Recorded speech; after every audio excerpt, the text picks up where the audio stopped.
हाँ बच्चों, तो आज हम आपके सामने पेश हैं लॉ लेकर।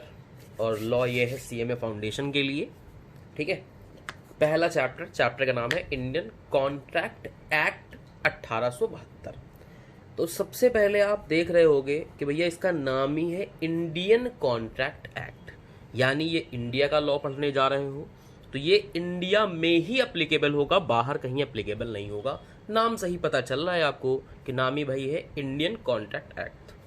तो इंडियन का मतलब समझ गया कि भाई इंडिया में ही एप्लीकेबल होगा। इसके आगे की बात करें तो भाई कॉन्ट्रैक्ट क्या है, तो सबसे पहले इस कॉन्ट्रैक्ट वर्ड पकड़ के इसको कॉन्ट्रैक्ट को हमको समझना पड़ेगा।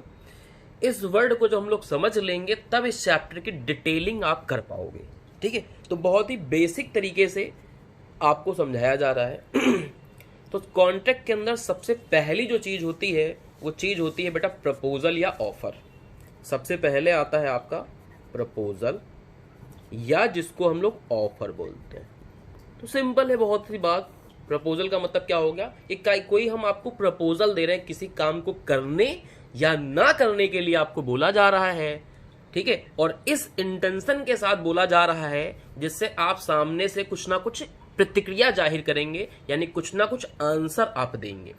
जैसे होता है कि मान लीजिए हम आपसे कहें बेटा एक गिलास पानी लेके आओ, और हम चाहते हैं कि आपकी कुछ प्रतिक्रिया आए कि सर ला रहे हैं कि नहीं ला रहे हैं। बात समझ लो। तो इस इंटेंशन के साथ अगर कोई वाक्य बोला जाता है कि सामने वाला पलट के कुछ ना कुछ हमारे या तो बोलेगा कि भाई आपसे सहमत हो जाएगा या कह देगा नहीं भाई नहीं चाहिए। जैसे मान लीजिए एग्जाम्पल, सपोज कर लिए मैं लॉकडाउन चल रहा है, खर्चा नहीं चल रहा, तो हमने कहा भाई ये पेन बेचना है हमको। तो हमने पूछा किसी बच्चे से, मान ले बच्चे का नाम विनोद है, तो हमने पूछा क्या विनोद मेरा ये पेन खरीदोगे आप 10 रुपए का। तो मैं क्या कर रहा हूं, उसको प्रपोजल दे रहा हूं, एक ऑफर दे रहा हूं। फिर सामने से विनोद भाई साहब हमको बताएंगे कि वो 10 रुपए में पेन खरीद पाएंगे हमसे कि ये नहीं खरीद पाएंगे। तो सबसे पहले कोई ना कोई प्रपोजल या ऑफर दिया जाता है। इस प्रपोजल या ऑफर का अगर जो हमने सरल शब्दों में समझाया, अगर इसका डेफिनेशन यहां से देखा जाए सबसे पहले, तो सेक्शन 2 जो होता है किसी भी लॉ का, किसी भी सब्जेक्ट का, जो सेक्शन 2 होता है वो डेफिनेशंस को बताता है। ठीक है, तो जितनी भी डेफिनेशन मिलने वाली हैं वो सदैव आपको सेक्शन 2 में मिलने वाली हैं। तो सेक्शन 2A प्रपोजल की डेफिनेशन बता रहा है। और बेटा जरा डेफिनेशन पढ़ के एक बार देख लेते हैं।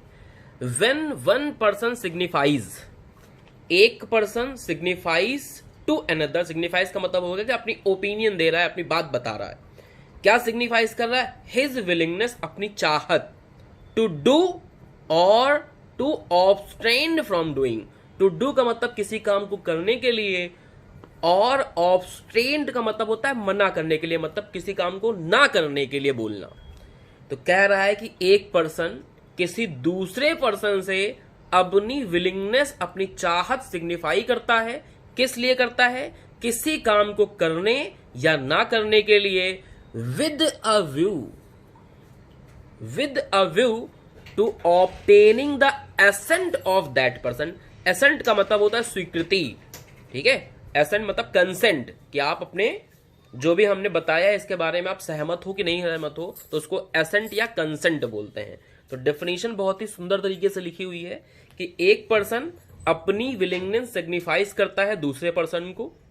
किस लिए, टू डू मतलब किसी काम को करने के लिए, और ऑब्स्टेन फ्रॉम डूइंग एनीथिंग यानी किसी काम को ना करने के लिए। और इस उद्देश्य के साथ देता है with a view to obtaining assent of such other person या that person to such act और ऑब्स्टेंस, मतलब किसी काम को जो हमने करने के लिए बोला है उसमें या तो सहमति दे दे या फिर किसी काम को ना करने। जैसे हमने बोला बेटा मोबाइल पे आप फेसबुक ज्यादा ना चलाएं, ठीक है, तो इसमें क्या है कि हम ना चलाने के लिए बोल रहे हैं, तो इसको बोलते हैं ऑब्स्ट्रेन फ्रॉम डूइंग एनीथिंग। ठीक है, तो इस बात को जो बोला गया है, इस सेंटेंस को बताया गया है, इसी को हम लोग क्या बोलते हैं, he is set to make a proposal, यानी कि पहले वाले बंदे ने दूसरे वाले बंदे को प्रपोजल दिया है। इस चीज को हम लोग प्रपोजल कहते हैं। तो जो सरल भाषा में समझाया गया था वही यहां टेक्निकल लैंग्वेज के अंदर गिवन है। ठीक है, तो सबसे पहले बेटा क्या होता है, प्रपोजल होता है। यही प्रपोजल जब सामने वाली पार्टी, यही जो प्रपोजल दिया गया है सामने जिस पार्टी को दिया गया है, मान लीजिए ए ने बी को सपोज कर लो प्रपोजल दिया है, तो बी अगर ये सिग्निफाइज कर दें, मतलब बी अपनी एसेंट या कंसेंट दे दें, तो तो वही चीज प्रॉमिस बन जाती है। तो कह सकते हो कि प्रपोजल जब दिया जाता है और सामने वाली पार्टी उस प्रपोजल को एक्सेप्ट कर ले तो बन जाती है प्रॉमिस। तो सेकंड चीज आती है बेटा प्रॉमिस, यानी प्रपोजल से क्या बनता है, प्रॉमिस बनता है।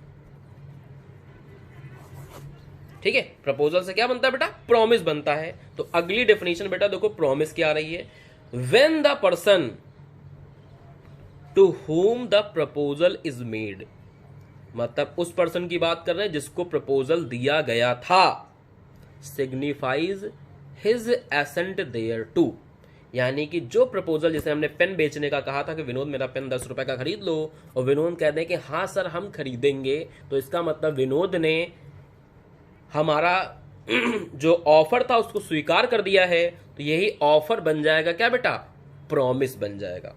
तो कह सकते हो कि प्रपोजल में एक्सेप्टेंस और जोड़ दे तो प्रॉमिस बन जाता है।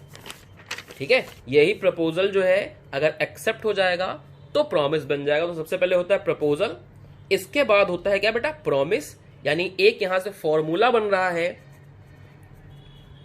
कि प्रपोजल में अगर एक्सेप्टेंस भी कर दिया जाए तो यही चीज क्या हो जाएगी बेटा,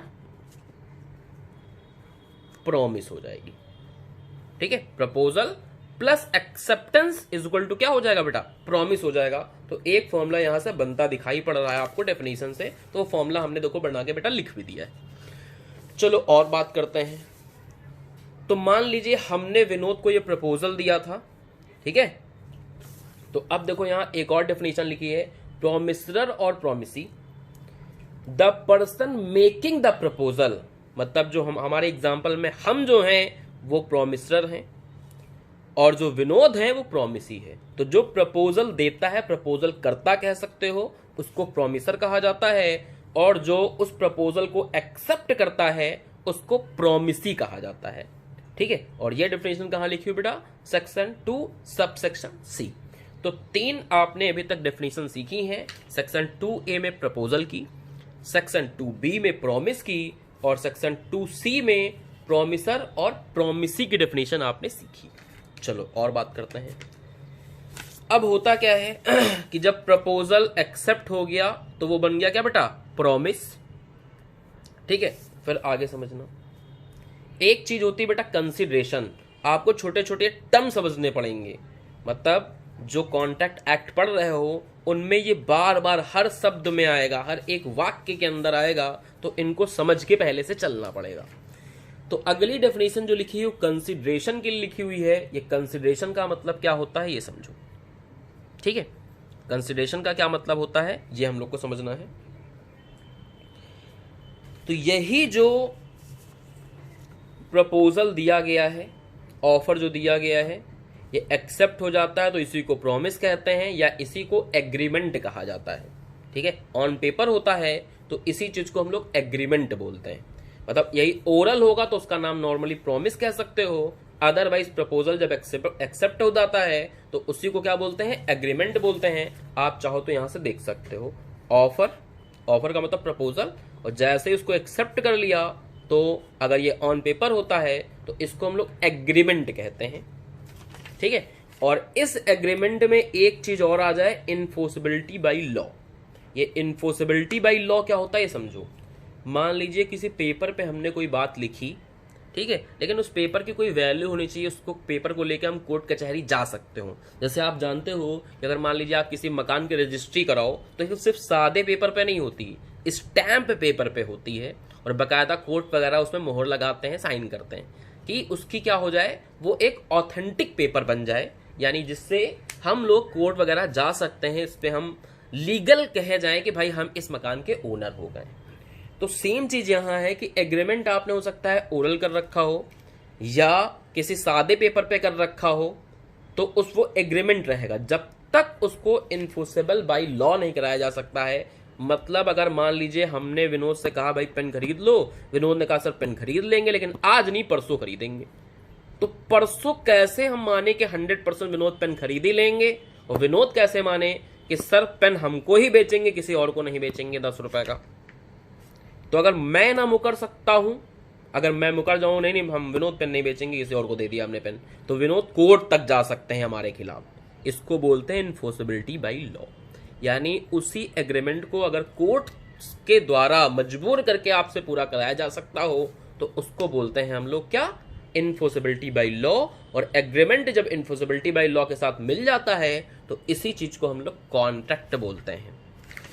यानी सिंपल सी बात है, पहले कॉन्ट्रैक्ट हुआ, प्रपोजल, फिर प्रॉमिस हुआ, प्रॉमिस जब ठीक है एक्सेप्ट हो जाता है तो इसी चीज को बेटा हम लोग क्या कह सकते हैं, प्रॉमिस को ही कह सकते हो टेक्निकल भाषा में एग्रीमेंट।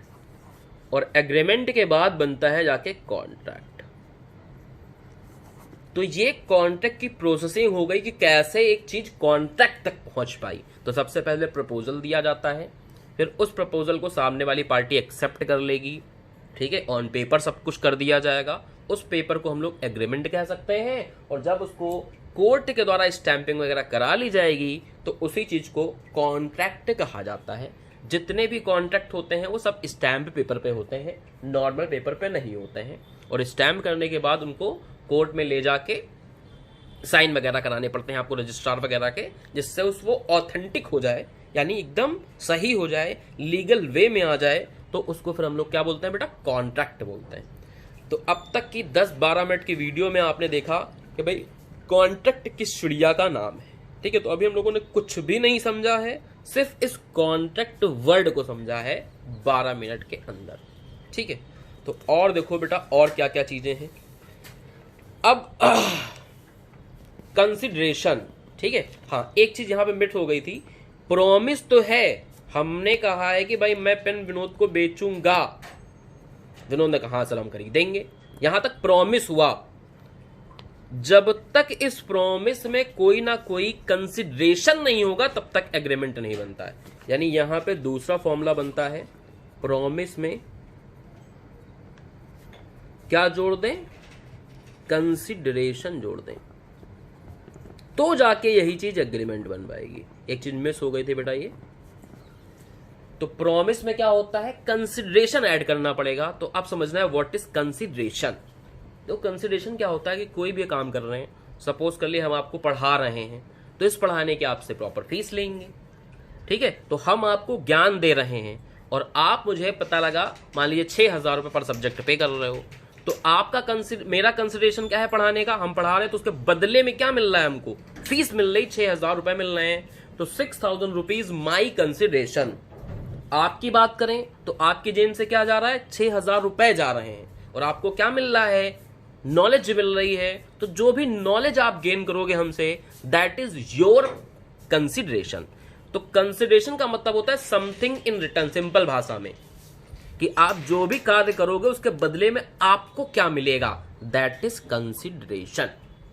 तो होता क्या है कि मान लीजिए ऐसे ही कह दिया बेटा हम तुम्हें पेन दे देंगे और कुछ ना लें, और आपने कहा हाँ सर दे दीजिए कोई दिक्कत नहीं, तो प्रॉमिस तो है लेकिन कंसिडरेशन नहीं है, तो फिर एग्रीमेंट इसको नहीं कहेंगे, ठीक है। तो पहले प्रपोजल आता है या ऑफर आता है, उसको एक्सेप्ट कर लेंगे तो प्रॉमिस बन जाएगा। प्रॉमिस में अगर साथ ही साथ कुछ ना कुछ कंसिडरेशन होता है दोनों पार्टीज का, तो उसको बोलते हैं एग्रीमेंट। और इसी एग्रीमेंट में अगर इन्फोर्सेबिलिटी बाय लॉ आ जाए, यानी तीसरा फॉर्मूला बनता है, एग्रीमेंट में क्या हो जाए, इन्फोर्सेबिलिटी, ठीक है, बाय लॉ जुड़ जाए तो इसी चीज को कॉन्ट्रैक्ट कहा जाता है, ठीक है। तो 3 फॉर्मूले यहां बनते आपको दिखाई पड़ रहे हैं। तो होपफुली आप कॉन्ट्रैक्ट अंडरस्टैंड कर पाए होंगे कि कॉन्ट्रैक्ट वर्ड किस चीज को बोलते हैं, ठीक है। चलो अब आगे बढ़ते हैं। कंसिडरेशन को जो हमने सरल भाषा में बताया आपको, उसी चीज को यहां कठिन भाषा में लिखा हुआ है। फिर भी आओ पढ़ते हैं, क्योंकि लॉ है, लॉ की लैंग्वेज समझना बहुत ज्यादा जरूरी होता है, ठीक है। When at the desire of promiser, consideration जो होता है वो प्रोमिसर की डिजायर पे होता है। यानी अगर हमने कहा है, कोई ऑफर दिया है, तो कंसिडरेशन भी हम ही उसमें बताएंगे। हमने कहा है कि ये पेन मैं 10 रुपए का बेचना चाहता हूं, तो हम ही बता रहे हैं कि पेन बेचना चाहते हैं, और ये भी बता रहे हैं कि कितने बेचना चाहते हैं, 10 रुपए में बेचना चाहते हैं। When at the desire of promiser, promisee or any other person has done or abstain from doing or does or abstain from doing or promise to do or to abstain from doing, यानी किसी काम को करने के लिए चाहे कहा गया हो, डन मतलब दे दिया गया हो, इसको बोलते हैं पास कंसिडरेशन, या तुरंत देंगे अभी काम करवाएंगे अभी पैसा देंगे, दैट इज प्रेजेंट कंसिडरेशन, या काम अभी करवाएंगे आपको फ्यूचर में देंगे, प्रॉमिस टू डू। ठीक है, तो आपको फ्यूचर में कोई चीज देंगे, यानी इससे समझ पाए होंगे कि कंसिडरेशन में पास्ट, प्रेजेंट और फ्यूचर, यानी कंसिडरेशन पास्ट भी हो सकता है, प्रेजेंट में भी हो सकता है और फ्यूचर में भी हो सकता है।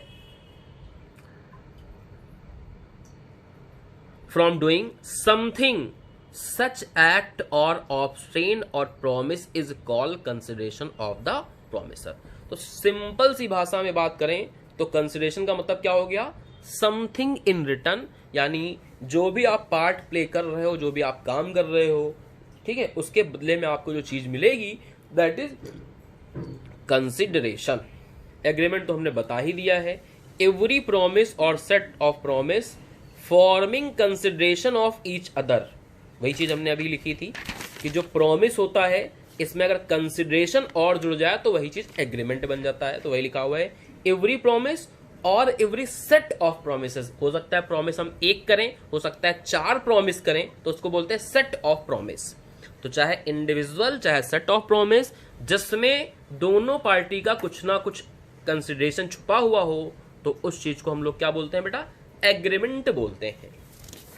चलो अब बेटा और आगे चलते हैं, फिर कुछ बातें और हैं वो भी समझ लेते हैं। एक होता है बेटा रेसिप्रोकल प्रॉमिस। ठीक है, रेसिप्रोकल प्रॉमिस क्या होता है और देखते हैं। Promises which form the consideration और part of the consideration for each other are called reciprocal promise. तो रेसिप्रोकल का मतलब जानते हो एक दूसरे के लिए, मतलब हम भी आपसे कोई प्रॉमिस करें और उसके बदले में आपने भी हमसे कोई प्रॉमिस कर दिया है, तो इसको बोलते हैं रेसिप्रोकल प्रॉमिस। ठीक है, इसका एग्जांपल देते हैं आपको। जैसे मान लीजिए आपके पिताजी आपसे कहते हैं कि बेटा आज से आप फेसबुक नहीं चलाओगे, आपके एग्जाम आने वाले हैं।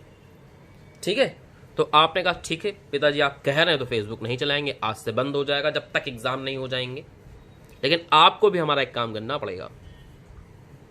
तो पिताजी ने कहा क्या काम करना है, तो कहते पिताजी आप वैसे तो आप सिगरेट पीते हो, लेकिन अब जब तक हम फेसबुक नहीं चलाएंगे आप सिगरेट को भी हाथ नहीं लगाओगे। दैट इज रेसिप्रोकल प्रॉमिस, यानी आप उनसे कोई प्रॉमिस कर रहे हो और उसके बदले में वो भी आपसे कोई प्रॉमिस कर रहे हैं, दैट इज रेसिप्रोकल प्रॉमिस। इसके बाद वाइड एग्रीमेंट की परिभाषा बताई गई है। ठीक है, वाइड एग्रीमेंट क्या होता है समझो।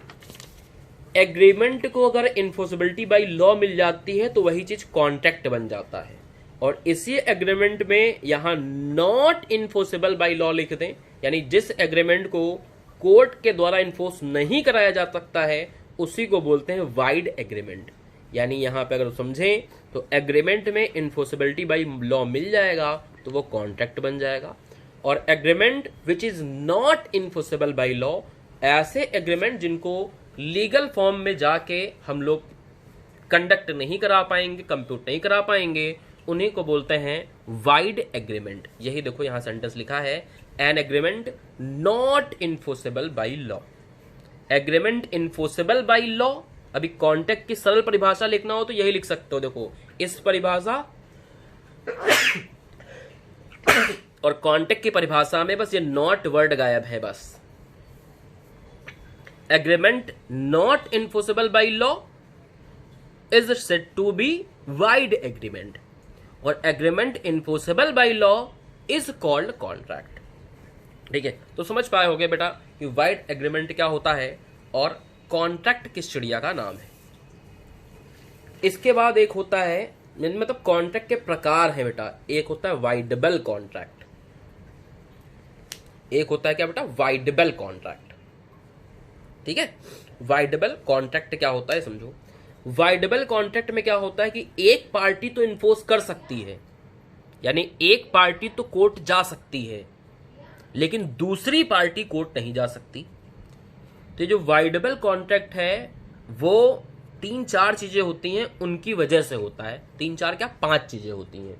तो जहां पे कंसेंट थोड़ी फ्री नहीं होती है, ठीक है, 5 आइटम है, अभी हम लोग पढ़ेंगे इसको डिटेल में। बस अभी के लिए सिंपल ये समझ लो कि इसमें एक पार्टी तो कोर्ट जा सकती है और एक पार्टी कोर्ट नहीं जा सकती है। ऐसा क्यों होता है अभी इसको हम लोग डिटेल में आगे पढ़ने वाले हैं, तो वहां इसके हम लोग अच्छे से बात कर पाएंगे।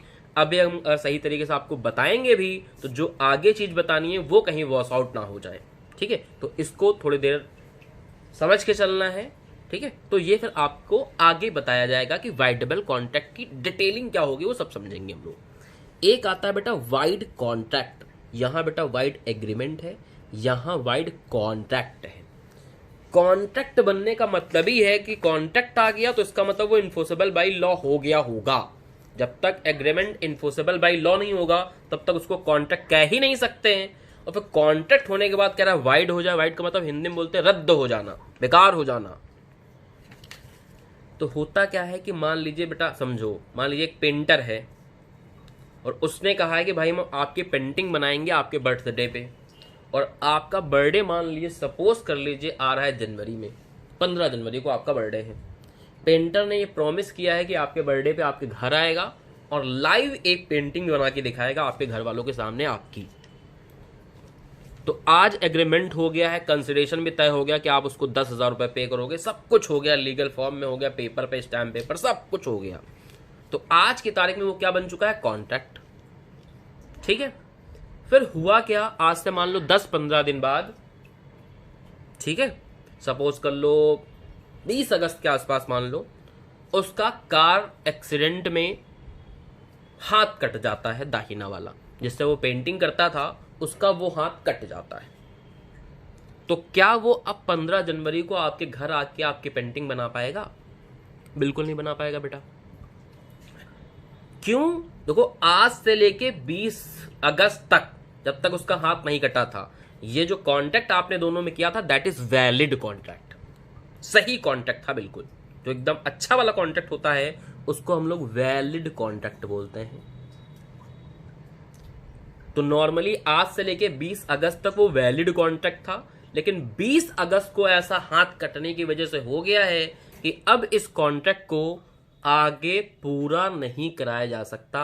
आप कोर्ट भी चले जाओगे तो कह देगा भैया हाथ ही नहीं, कैसे बना दें हम, कैसी बेवकूफ़ी वाली बात कर रहे हैं ये। जब मेरा हाथ ही कट गया तो हम पेंटिंग, हमने एग्रीमेंट किया था, सब कुछ था, कॉन्ट्रैक्ट किया था, लेकिन अब कैसे बना दे बताओ, पैर से बना दे हम? जब हमारा हाथ सेट था दाहिने हाथ से हम बनाते तब उससे नहीं बना पाएंगे, इतनी जल्दी तो नहीं बना पाएंगे, इतनी प्रैक्टिस भी नहीं कि हम बाएं हाथ से बनाना शुरू कर दें। बात समझ लो। तो फिर होता क्या है कि 20 अगस्त को ये चीज क्या हो गई, वाइड कॉन्ट्रैक्ट बन गई। यानी अब आप इसको कोर्ट भी ले जाके पूरा नहीं करवा सकते, ठीक है। आप कोर्ट कचहरी करके भी उस पेंटर से तो वो पेंटिंग नहीं बनवा पाओगे आप अपने बर्थडे पे, यानी 15 जनवरी को। तो वही लिखा हुआ है, a contract which ceases, ceases का मतलब होता है रोकना, which ceases to be enforceable by law, जैसे ही वो सीजेस रोकता है, become void when it ceases to be enforceable. तो कह रहा है एक contract which ceases to be enforceable by law void हो जाता है, कब होता है, when it ceases to be enforceable. यानी अपने वाले एग्जाम्पल में 20 अगस्त को एक्सीडेंट हुआ था, जैसे उसका हाथ कट गया था और वो हाथ अब लोग नहीं लग पाएगा, तो उसी समय आपका जो कॉन्ट्रैक्ट हुआ था उसको कहा जाएगा वाइड कॉन्ट्रैक्ट। तो एक कॉन्ट्रैक्ट पहले वैलिड रहता है, लेकिन कुछ बीच में ऐसे सरकमस्टांसेस आ जाते हैं जिसकी वजह से वो कॉन्ट्रैक्ट खराब हो जाता है, आगे कॉन्ट्रैक्ट कंटिन्यू नहीं किया जा सकता। जिस पल ऐसा होता है उसी पल से उस कॉन्ट्रैक्ट को वाइड कॉन्ट्रैक्ट कहा जाता है, ठीक है। तो जितनी भी बेसिक इंफॉर्मेशन थी वो हमने आपको बताई, ठीक है। जो डेफिनेशन आपको चाहिए थी कि प्रपोजल का क्या मतलब होता है, प्रॉमिस का क्या मतलब होता है, promiser, promissory, consideration, agreement, wide agreement, ठीक है, reciprocal promise, contract, voidable contract और वाइड कॉन्ट्रैक्ट, इनके बारे में आपने समझा। और जो सारे चीजें सब कुछ सही हो जाए कॉन्ट्रैक्ट में उसको बोलते हैं वैलिड कॉन्ट्रैक्ट। तो अगला सबसे मेन इंपॉर्टेंट टॉपिक आ रहा है essential element of valid contract, यानी एक वैलिड कॉन्ट्रैक्ट में, एकदम सही वाले कॉन्ट्रैक्ट में क्या क्या एसेंशियल एलिमेंट होने चाहिए। क्योंकि जब अगर एक भी वो नहीं एसेंशियल एलिमेंट, यानी जो एसेंशियल एलिमेंट पढ़ने वाले हैं यहाँ शुरू हो रहे हैं 1 से लेके और अगले पन्ने तक ये छाए हुए हैं, यहाँ तक देखोगे तो 10 पॉइंट लिखे हुए हैं। इन 10 में से अगर एक भी पॉइंट मिस हो जाएगा, मतलब कॉन्ट्रैक्ट मिले, इनमें सब चीजें चेक करेंगे, ये सब कुछ मौजूद है तो उस कॉन्ट्रैक्ट को वैलिड कॉन्ट्रैक्ट कहा जाएगा। और एक भी चीज मौजूद नहीं है तो वैलिड नहीं कहेंगे और नाम हो जाएंगे।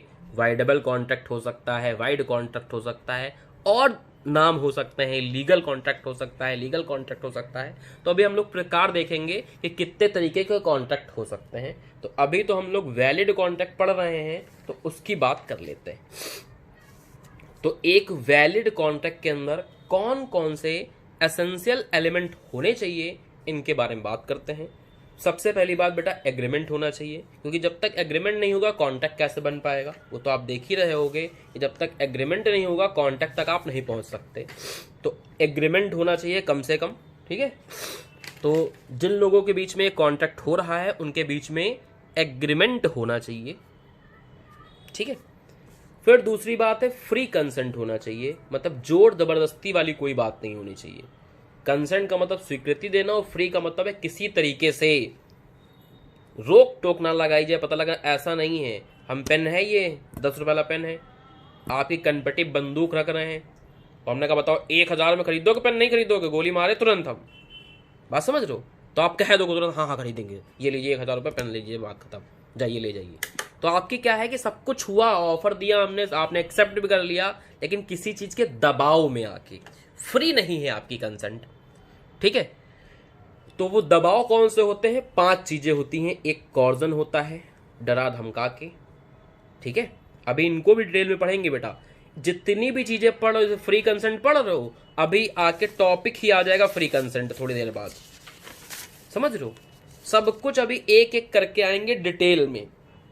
तो अभी जितने भी वैलिड कॉन्ट्रैक्ट के अंदर सब चीजें पढ़ रहे हो, ये सब एक एक टॉपिक आएंगे। फ्री कंसेंट पूरा सेक्शन 14 हम लोग को पढ़ना पड़ेगा, क्या क्या चीजें इसके अंदर आएंगी। तो फ्री कंसेंट तब होती है जब कॉन्ट्रैक्ट, जो कंसेंट होती है वो फ्री हो, और कंसेंट फ्री कब मानी जाएगी? जब वो इन 5 चीजों से ना होके आए। पहला है बेटा कॉर्जन। कॉर्जन का मतलब होता है डरा धमका के कोई काम आपसे कराना, दैट इज कॉर्जन। अनडू इन्फ्लुएंस क्या होता है? अनडू इन्फ्लुएंस होता है जहां पे एक पार्टी ऐसी पोजीशन पे होती है कि सेकंड वाली पार्टी उसको मना नहीं कर पाती, मतलब ना चाहते हुए भी आदमी मना नहीं कर पाता। जैसे मान लीजिए हम टीचर हैं बेटा, आप हमसे पढ़ रहे हो, बाई द वे हमने कोई काम आपसे कह दिया कि चलो बेटा जरा कॉम्प्लेक्स के नीचे चले जाओ, एक बोतल जरा पानी ले आओ। पैसे दिया आपको 20 रुपए, हमने कहा जो बेटा नीचे पानी ले आओ। आपका जाने का मन नहीं है दुकान में, लेकिन आप मना नहीं कर पा रहे हो कि यार टीचर है, कह दिए हैं तो अच्छा नहीं लगता कि हम मना कर दें कि हम नहीं पानी लेने नहीं जाएंगे सर हम, बात समझ रहे हो। तो एक पार्टी ऐसी पोजीशन पे है कि सेकंड वाली पार्टी का गलत यूज कर सकती है, मिस यूज कर सकती है, ठीक है। मिस यूज के मतलब इलीगल वे में आपको नहीं जाना है। मिस यूज का मतलब है कि ऐसी चीज हमने बताई कि तो हो सकता है कि आप उस ऑफर को एक्सेप्ट कर लो कम पैसे में या कंसिडरेशन कम दें। पता लगा मान लीजिए सपोज कर लीजिए आपकी कोई दुकान है कपड़े की, जीन्स आप बेचते हो, हमने कहा बेटा हमारे लिए भी जीन्स ला दो एक।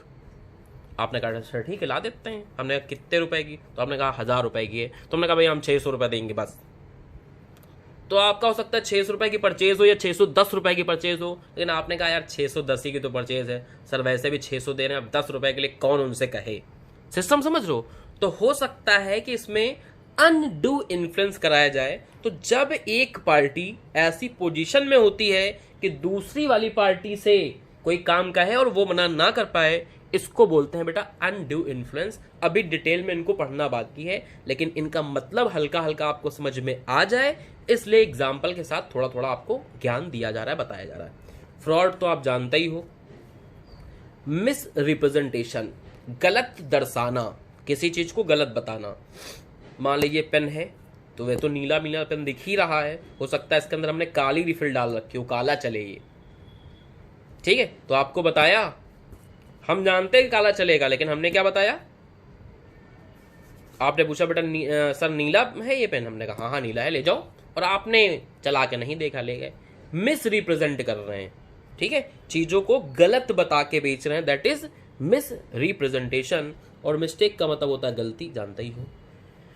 तो अगर कंसेंट इनके द्वारा कॉज नहीं है, मतलब इनके द्वारा नहीं ली गई है, डरा धमका के नहीं ली गई है, कोई अनडू इन्फ्लुएंस से नहीं ली गई है, कोई फ्रॉड करके नहीं ली जा रही है, मिस्टेक करके नहीं ली जा रही है, या मिस प्रेजेंटेशन करके नहीं ली जा रही है, तो फिर उस कंसेंट को कहा जाता है कि ये कंसेंट फ्री है। वही लिखा हुआ है कि जब तक कंसेंट फ्री नहीं होगी तब तक वैलिड कॉन्ट्रैक्ट नहीं बन सकता। कोई भी एक चीज यहां से गायब हो जाएगी, वैलिड कॉन्ट्रैक्ट नहीं रह पाएगा। सब कुछ होना चाहिए, एग्रीमेंट भी होना चाहिए, कंसेंट भी फ्री होनी चाहिए, तीसरा कंसिडरेशन होना चाहिए भैया लॉफुल। ऐसा ना हो कि कोई काम हमने कंसिडरेशन बोला कि ये दे देंगे और वो लॉफुल नहीं है। लॉफुल क्या होता है कि जिसको आप लीगल वे में ले सकते हो। मान लीजिए हमने कहा बेटा जाओ ऐसा करो कि मिस्टर सी है, कोई मान लो मिस्टर सी, उनका आपको खून कर देना है, गोली मार देनी, और इस गोली मारने के बदले में आपको 5 लाख रुपए देंगे, मतलब सुपारी दे दी एक टाइप की। आपने मान लीजिए, ठीक है, हमने आपको 5 लाख रुपए दे दिए एडवांस, आपने कहा पैसा एडवांस लेंगे सर, हमने कहा चलो ठीक बेटा ले लो, 5 लाख रुपए एडवांस दे दिए, और आपने मिस्टर सी को सूट नहीं किया, तो क्या हम लीगल फॉर्म में ले जाके आपसे सूट करवा सकते हैं कि नहीं 5 लाख दे चुके, अब गोली मारो, हमारे सामने मारो, बीच चौराहे पे मारो? बात समझ रहे हो? तो ऐसा जो कंसिडरेशन है, मेरा वाला पार्ट है, जो हम आप 5 लाख खर्चा कर रहे हैं, उसके बदले में क्या चाहिए, सी की मौत चाहिए हमको। तो सी की मौत लॉफुल नहीं है, मतलब इसको लॉ के द्वारा पूरा नहीं कराया जा सकता, इसको बोलते हैं, ठीक है, यानी कंसिडरेशन जो है वो अनलॉफुल नहीं होना चाहिए, लॉफुल होना चाहिए। तो कंसिडरेशन मस्ट बी लॉफुल, ये चीज है यहां पे। इसके बाद पार्टी आर कॉम्पिटेंट, ठीक है, अभी ये भी पढ़ेंगे हम लोग, फ्री कंसेंट डिटेल में पढ़ेंगे, इसमें ये 5 बातें आएंगी। कॉम्पिटेंट का मतलब है कि जो 2 लोग हैं जिनके बीच में कॉन्ट्रैक्ट हो रहा है वो कॉम्पिटेंट होनी चाहिए पार्टी। कॉम्पिटेंट कब होते हैं, जैसे वो कम से कम 18 साल के हों, मतलब मेच्योर लोग हों, ठीक है, किसी आप माइनर से कोई कॉन्टैक्ट नहीं कर सकते, तो 18 साल उम्र हो कम से कम, साउंड माइंड हो, सही माइंड वाले हो, पागल वगैरह ना हो, समझ रहे हो, तो साउंड माइंड हो। फिर not disqualify from contracting by any law which his subject. कभी कभी क्या होता है, किसी को डिस्क्वालीफाई कर दिया जाता है, जैसे इस समय मान लीजिए अभी किया तो नहीं गया है, लेकिन अगर चाइना बहुत ज्यादा नाटक करेगा तो हो सकता है कि इंडियन जो सप्लायर है उनको रिस्ट्रिक्ट कर दिया जाए कि आप चाइना से कोई चीज नहीं मंगा सकते, डिस्क्वालीफाई कर दिया गया है कि आप चाइना के किसी पर्सन से कोई कॉन्टेक्ट नहीं कर सकते। एग्जाम्पल है, जरूर नहीं कि ऐसा किया ही जाए, हम एग्जाम्पल बता रहे हैं कि हो सकता है गवर्नमेंट किसी को डिस्क्वालीफाई कर दे कि इस कंट्री से आप नहीं जा सकते, यहां से कोई सामान नहीं मंगा सकते, तो इसको बोलते हैं कि किसी को डिस्क्वालीफाई किया गया है कॉन्ट्रैक्ट से, यानी उसको आप उससे आप कॉन्ट्रैक्ट नहीं कर पाओगे, ठीक है। क्यों नहीं कर पाओगे, क्योंकि गवर्नमेंट मना कर रही है। तो 3 बातें होनी चाहिए, कम से कम उम्र 18 साल होनी चाहिए पार्टी की, साउंड माइंड होने चाहिए, और not disqualified by any law. तो ये तीनों बातें अगर मौजूद हैं तो कहा जाता है कि पार्टी जो है वो कॉम्पिटेंट है। इसके बाद लीगलिटी ऑफ ऑब्जेक्ट, तो जो कॉन्ट्रैक्ट का ऑब्जेक्ट होता है वो भी लीगल होना चाहिए, ऐसा ना हो कि ऑब्जेक्ट ही गलत हो। जैसे मान लीजिए हमने कहा बेटा ठीक है सारे हरे भरे पेड़ काट दो, तो इसमें क्या है कि ऑब्जेक्ट सही नहीं है, क्यों कटवा रहे हो उस हरे भरे पेड़, एनवायरनमेंट को वो करवाएंगे, ठीक है। तो ऑब्जेक्ट मतलब उद्देश्य क्या है आपका, ठीक है। तो अगर उद्देश्य ही आपका लॉफुल नहीं है, लीगल नहीं है, तो भी कॉन्ट्रैक्ट नहीं बन सकता है वैलिड वाला। लीगल रिलेशनशिप का मतलब है कि वही सारी बातें पेपर पे होनी चाहिए, समझ रहे हो, सारे कंपोनेंट मौजूद होने चाहिए, तो लीगल रिलेशनशिप होता है। ठीक है, और आगे पढ़ते हैं। Agreement not expressly declare to be void. कुछ एग्रीमेंट, अभी ये भी इसकी भी लिस्ट है, ठीक है, 6-7 ऐसे एग्रीमेंट है जिनको पहले से ही वाइड कह दिया गया है, ठीक है। जैसे किसी को बिजनेस करने से रोकना एक वाइड एग्रीमेंट है। हम ये नहीं कह सकते, मान लो कोई मिस्टर डी, हमने कहा बेटा तुम यहां बिजनेस नहीं कर सकते, बाकी दुनिया में करो जाके, कहीं लखनऊ में नहीं करोगे कोई बिजनेस, या इंडिया में नहीं करोगे कोई बिजनेस। तो किसी को बिजनेस करने से रोकना एक वाइड एग्रीमेंट होता है। पहले से गवर्नमेंट ने डिक्लेयर कर दी है, एक लिस्ट है 7-8 एग्रीमेंट की, जिनको पहले से गवर्नमेंट के द्वारा वाइड एग्रीमेंट कहा गया है। यानी ऐसा एग्रीमेंट ही नहीं हो सकता, जब तक एग्रीमेंट नहीं होगा कॉन्ट्रैक्ट कैसे बनेगा। सिंपल सी बात समझ लो। यानी एक गवर्नमेंट ने लिस्ट बना रखी है 8-10 एग्रीमेंट की, जिनको पहले से कह दिया गया है कि भैया ये वाइड होते हैं। तो ऐसा ना हो कि जो भी आप कॉन्ट्रैक्ट करने जा रहे हो, जो भी एग्रीमेंट आपने किया है, वो इस नेचर का हो, ठीक है। 9, certain and capable of performance. तो जो एग्रीमेंट होना चाहिए वो सर्टेन होना चाहिए। सर्टेन का मतलब क्या होता है, इसे मान लीजिए हमने भाई एग्रीमेंट किया कि हम आपको पेन बेचेंगे और 10 रुपए का बेचेंगे, और हमारे पास बहुत सारे ड्रॉर में पेन बड़े हुए हैं, तो बताओ भाई कौन सा पेन बेचोगे। सर्टेन हो चीज, ठीक है। जिस चीज का आप एग्रीमेंट कर रहे हो वो सर्टेन होनी चाहिए। और कैपेबल ऑफ परफॉर्मेंस, और हम कैपेबल होने चाहिए कि वो परफॉर्मेंस आपसे करवा सकें या हम परफॉर्मेंस कर सकें। तो पार्टी जो होनी चाहिए वो कैपेबल होनी चाहिए परफॉर्मेंस के लिए। और सबसे लास्ट है कि लीगल जो फॉर्मेलिटी होती हैं, लीगल फॉर्मेलिटी का मतलब है कि जो भी कॉन्ट्रैक्ट होंगे वो राइटिंग में होंगे, ठीक है, स्टैम्प पेपर पे होंगे, तो ये सब लीगल फॉर्मेलिटी होती हैं, ठीक है। तो ये सब जब पूरी हो जाती हैं तो फिर एक कहा जाता है कि भाई हमारा क्या हो गया है, एक वैलिड कॉन्ट्रैक्ट बन चुका है, ठीक है। बहुत ही इंपॉर्टेंट था बेटा वैलिड कॉन्ट्रैक्ट। तो ये बहुत ही इंपॉर्टेंट सेक्शन आपने पढ़ा कि कौन कौन से एसेंशियल एलिमेंट होते हैं एक वैलिड कॉन्ट्रैक्ट के लिए।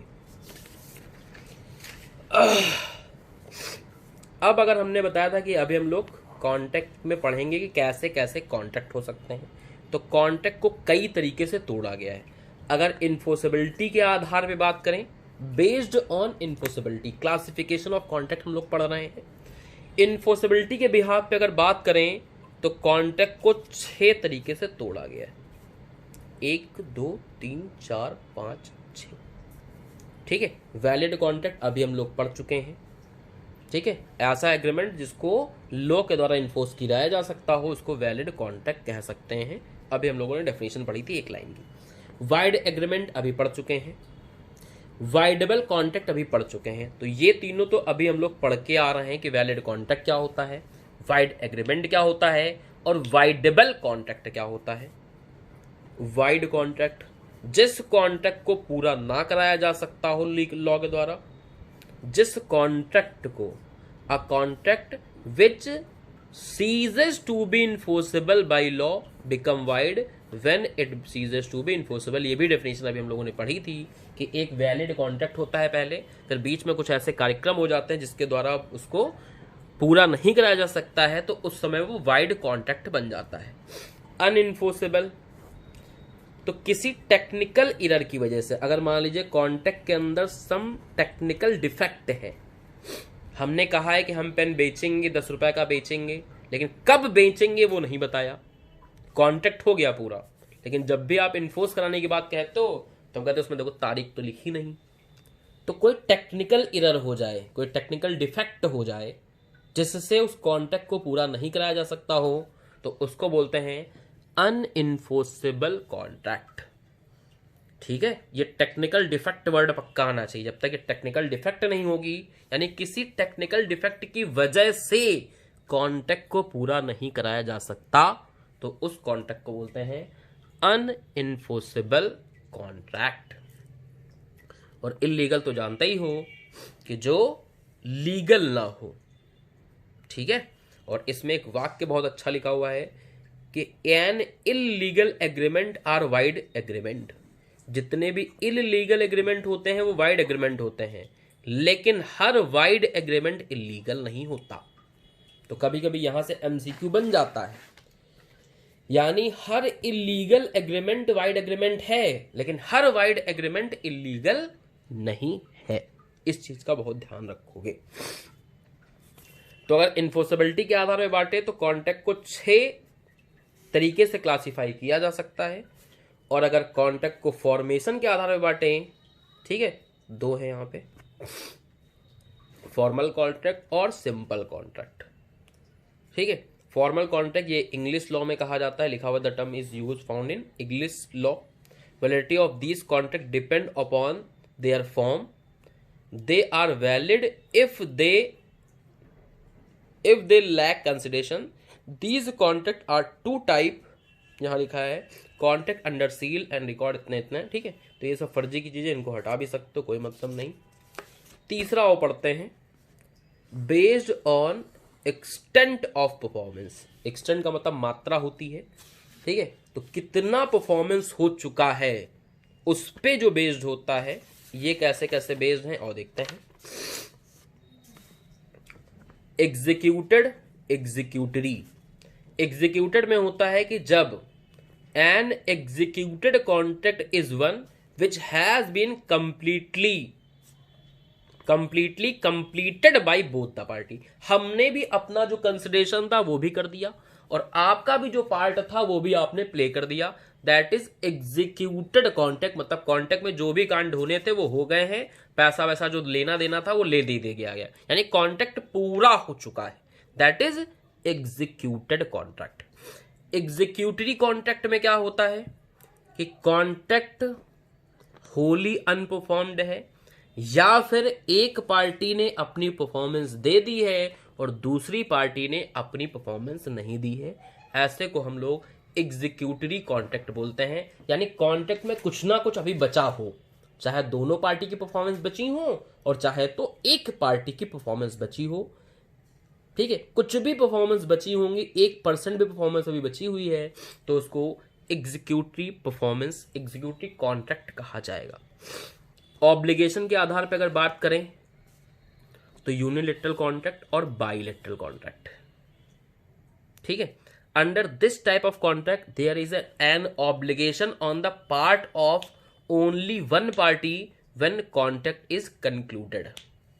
तो अगर एक पार्टी की ऑब्लिगेशन बची हो तो उसको बोलते हैं यूनिलैटरल कॉन्ट्रैक्ट, और अगर बोथ पार्टी की ऑब्लिगेशन है, दोनों पार्टी ऑब्लिगेशन में है, तो उसको बाइलैटरल कॉन्ट्रैक्ट कहा जाता है।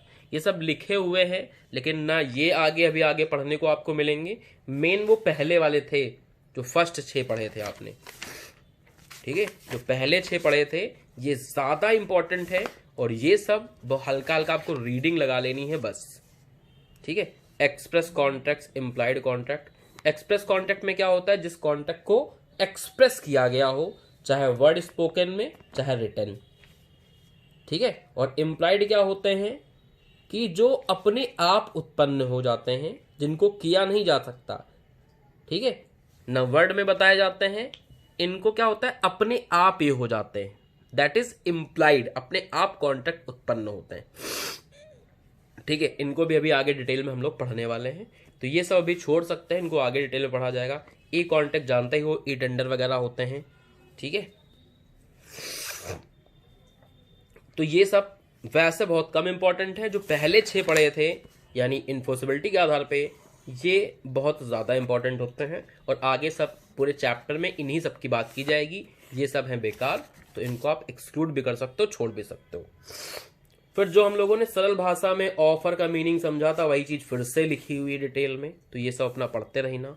ठीक है, ऑफर की परिभाषा फिर से लिखी है, प्रपोजल की परिभाषा फिर से लिखी है। ठीक है, तो परिभाषा फिर से नहीं पढ़ना, वो जो हम लोग पढ़ चुके हैं। अब बात करते हैं बेटा टाइप ऑफ ऑफर की। ऑफर कितने तरीके के हो सकते हैं, that is type of offer. पहला है express and employed offer. Express offer में क्या होता है कि हम बोल के बताते हैं, एन ऑफर में बी आइदर बाय वर्ड और बाय कंडक्ट। ठीक है, किसी काम को करके बताते हैं। जैसे मान लो पानी पीना होता तो इशारा करते हो, ऐसे दिखा दिया कि मम्मी एक गिलास पानी पिला दो, बोल नहीं रहे, ऐसे ही इशारा कर दिया, ऐसे करके बना दिया, लो भाई पानी लो। तो इससे क्या होता है कि कोई कंडक्ट करके आप ऑफर दे रहे हो। तो हो सकता है कि ऐसा भी हो कि आप वर्ड बोल के कह रहे हो, या कंडक्ट कर रहे हो। जैसे आप ऑटो के सामने, ऑटो आपको रोकना है तो ऑटो वाले चिल्लाते नहीं, रुको रुको रुको रुको, हाथ हिला देते हो हल्का सा। लिफ्ट लेते हो तो इशारा करते हो एक, दैट इज कंडक्ट। तो ऑफर एक्सप्रेस भी हो सकता है या कंडक्ट के थ्रू हो सकता है, ठीक है। तो एक हो गया एक्सप्रेस या इंप्लाइड ऑफर, ये हमने बताया आपको। Offer and invitation to offer में डिफरेंस होता है, ठीक है। एक चीज होती है बेटा ऑफर और एक दूसरी चीज होती है इनविटेशन टू ऑफर। यानी ऑफर को भी कई तरीके से तोड़ा जा सकता है। एक्सप्रेस ऑफर अलग हो गया, इम्प्लाइड ऑफर अलग हो गया, या फिर एक ऑफर होता है और एक होता है इनविटेशन टू ऑफर।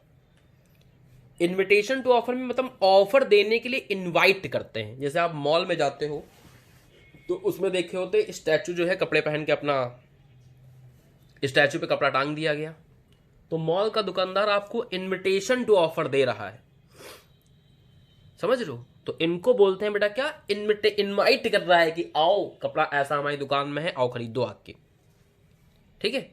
तो जो शोपीस पे चीजें लगाई जाती हैं, शोरूम में चीजें लगाई जाती हैं, डिस्प्ले की जाती हैं, ये सब इनविटेशन टू ऑफर में आता है। फिर आप दुकान में जाते हो, फिर पूछते हो भैया ये चीज जो है ये मिल जाएगा क्या, ऐसे ही टांगे हो, मतलब बेचने के लिए टांगे हो, खाली दिखाने के लिए टांगे हो, या ऐसा तो नहीं कि ये बिक गया है। फिर आप उस दुकानदार को ऑफर करते हो कि हम खरीदना चाहते हैं, बताओ भाई कितने का है। फिर वो बताता नहीं ये सूट तो 10,000 रुपए का है। फिर दोनों में अपना डन होता है और फिर उस चीज को खरीदा जाता है। तो ये चीज ध्यान रखना कि जो इन्विटेशन टू ऑफर होती है वो पहले होती है, फिर आता है ऑफर। तो इन्विटेशन टू ऑफर क्या होता है, ऑफर से ठीक पहले का काम होता है कि कोई पार्टी हो सकता है पहले ऑफर के लिए आपको इनवाइट करे, ठीक है, फिर जाके ऑफर दिया जाए और फिर उसको एक्सेप्ट करे, फिर वो प्रॉमिस बने, फिर उसमें कंसिडरेशन हो, दुनिया भर की आगे की बातें। तो ध्यान रखना है कि ऑफर और इनविटेशन टू ऑफर में डिफरेंस होता है, इस बात का विशेष ध्यान रखें। फिर ऑफर स्पेसिफिक हो सकता है या जनरल हो सकता है। हो सकता है कोई ऑफर हम किसी एक ग्रुप ऑफ पर्सन को दे रहे हों। जैसे हमने कह दिया कि बेटा मान लीजिए 15 अगस्त तक जो लखनऊ में लोग रहते हैं, अगर वो मेरी कोचिंग ज्वाइन करते हैं तो उनको 100 रुपए का डिस्काउंट दिया जाएगा। तो हमने स्पेसिफिक ऑफर दिया है सिर्फ लखनऊ वाले लोगों के लिए। सिंपल सी बात समझ लो। जनरल का मतलब होता है ऑफर सबके लिए खुला हुआ है, जनरल पब्लिक के लिए, कोई भी आए। स्पेसिफिक में क्या होता है, किसी ग्रुप ऑफ पर्सन को, ठीक है, या 1% को, या सारे मेल को, या सारे फीमेल को, या सारे लखनऊ में रहने वाले लोगों को। तो किसी न किसी स्पेसिफिक चीजों को दिया जा रहा है, स्पेसिफिक लोगों को दिया जा रहा है, तो उसको बोलते हैं स्पेसिफिक ऑफर। और अगर सबको दिया जा रहा है, पब्लिक, पूरी पब्लिक को दिया जा रहा है, तो उसको बोलते हैं जनरल ऑफर। और आगे बढ़ते हैं बेटा, legal rules regarding offer. Offer के रिस्पेक्ट में क्या क्या रूल हैं वो समझते हैं, लीगल रूल। तो ऑफर जो है वो या तो एक्सप्रेस होना चाहिए या तो इम्प्लाइड, और नहीं होना चाहिए। मतलब ऑफर एक्सप्रेस होना चाहिए या इम्प्लाइड होना चाहिए। दूसरा, ऑफर जनरल होना चाहिए या स्पेसिफिक होना चाहिए। सब पढ़ के आ रहे हैं, वही चीज लिखी हुई है। Offer must give rise to legal obligation. Offer ऐसा होना चाहिए जो आगे जाके लीगल वे में हो, ऐसा ना हो कोई ऑफर दे और इलीगल ठहरे वो। तो offer must be legal obligation, ठीक है। Offer must give rise to legal obligation. Offer, term of an offer must be definite और सर्टेन, ठीक है। तो डेफिनिट होना चाहिए और सर्टेन होना चाहिए। किस चीज का ऑफर दे रहे हो, किसको ऑफर दे रहे हो, एकदम क्लियर कट इंफॉर्मेशन होनी चाहिए। Offer must be distinguish from an invitation to offer.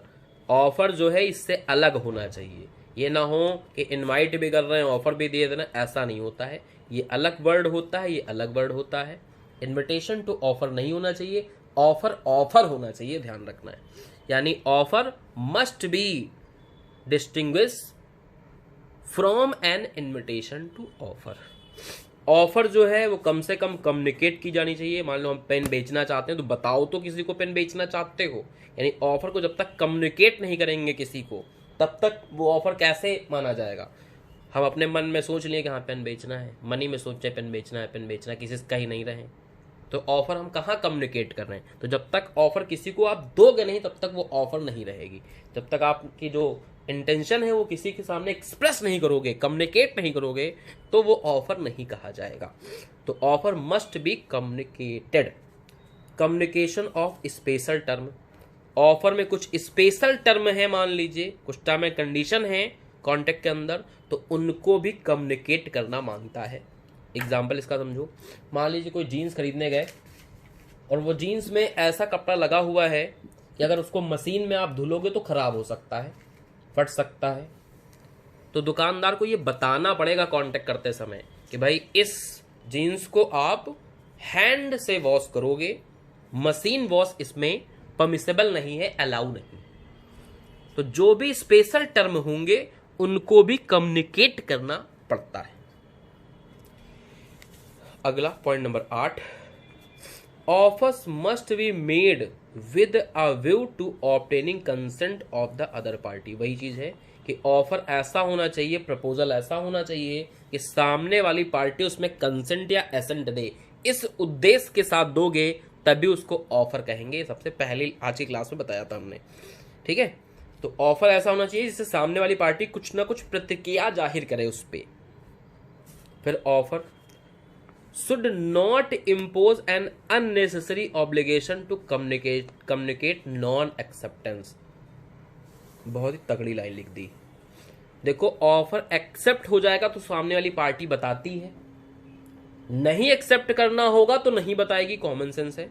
तो लिखा है offer should not impose an unnecessary obligation to communicate non acceptance.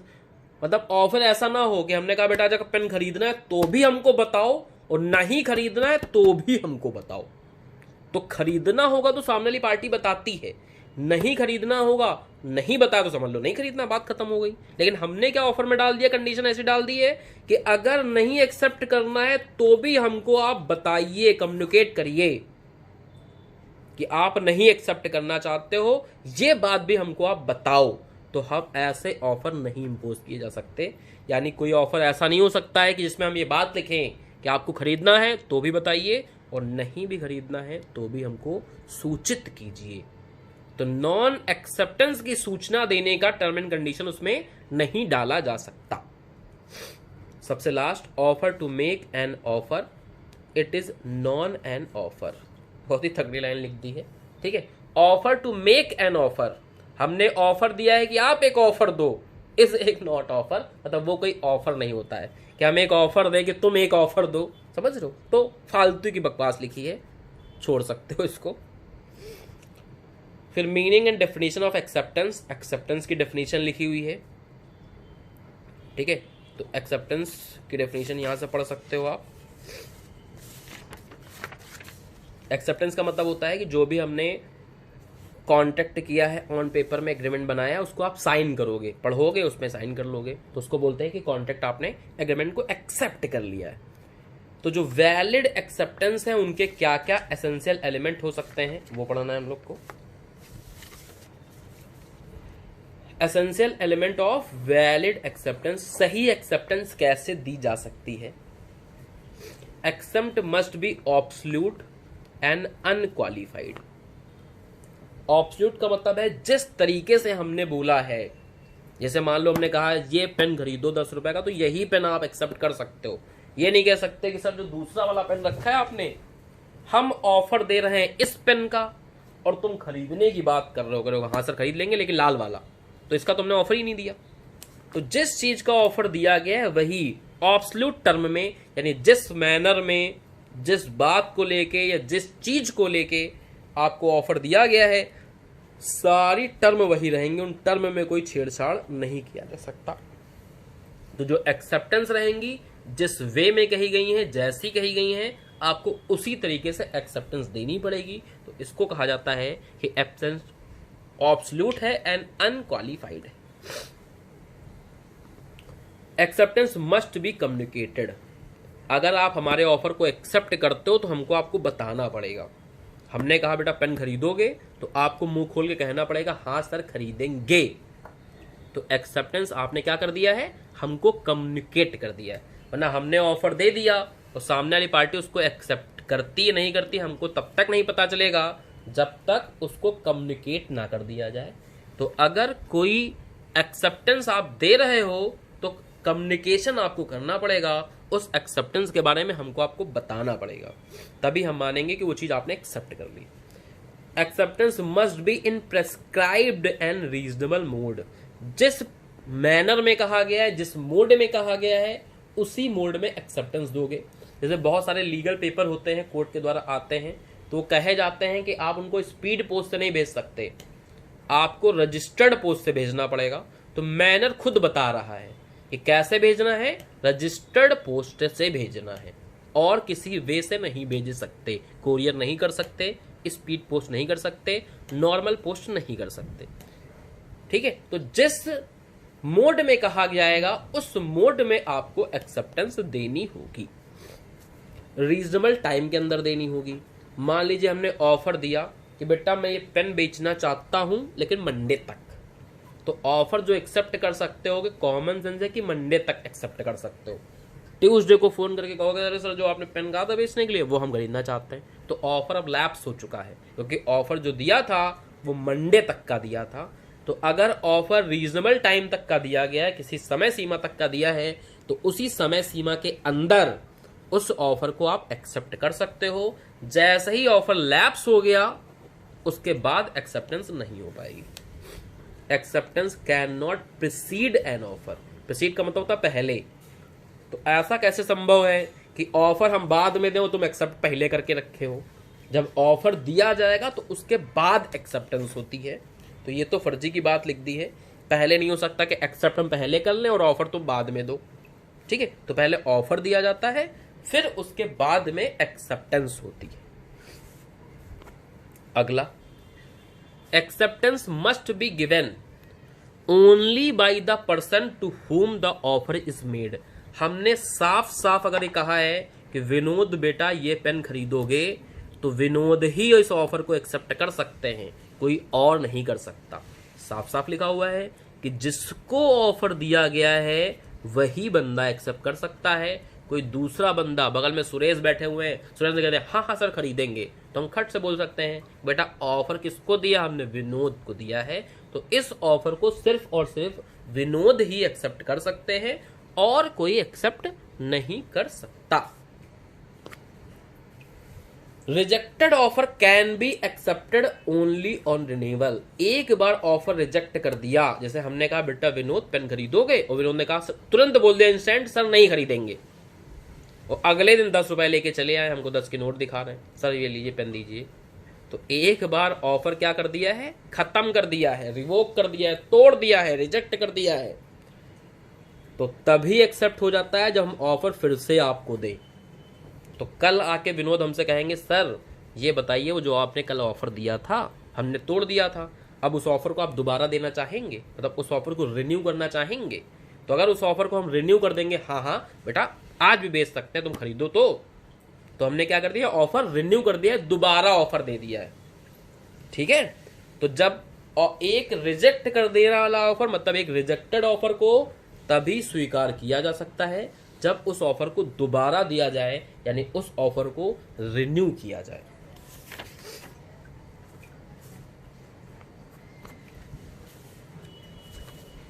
इसके बाद है revocation of acceptance, page number 9, page number 10। हाँ बेटा, रिवोकेशन ऑफ एक्सेप्टेंस।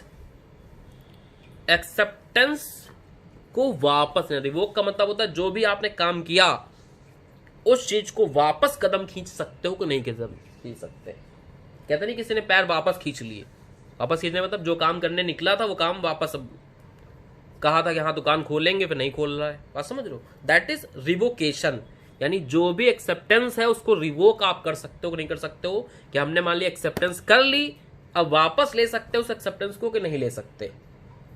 ठीक है, तो रिवोकेशन ऑफ एक्सेप्टेंस लिखा है under English law acceptance is revocable, मतलब एक्सेप्टेंस को वापस भी ले सकते हो, कि एक बार एक्सेप्ट कर लिया फिर बाद में कहते नहीं नहीं हम वापस ले लिए भैया, हम एक्सेप्टेंस अपनी वापस ले लेते हैं, कॉन्ट्रैक्ट नहीं कर पाएंगे।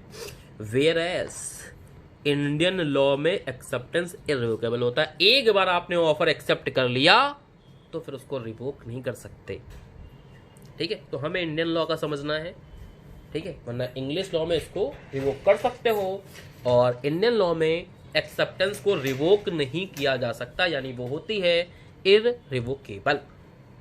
लास्ट पॉइंट है एक्सेप्टेंस का, acceptance to give an acceptance is not an acceptance. फिर से वही बकवास लिखी है, वही ऑफर वाला लिखा था, वही एक्सेप्टेंस कह रहा है। एक ऐसी एक्सेप्टेंस नहीं हो सकती कि एक्सेप्टेंस हम आपको दे एक्सेप्टेंस करने के लिए, वो एक एक्सेप्टेंस नहीं होती। ठीक है, तो है बेकार, फर्जी की लाइन है, इंग्लिश से गुमराह कर रहा है आपको।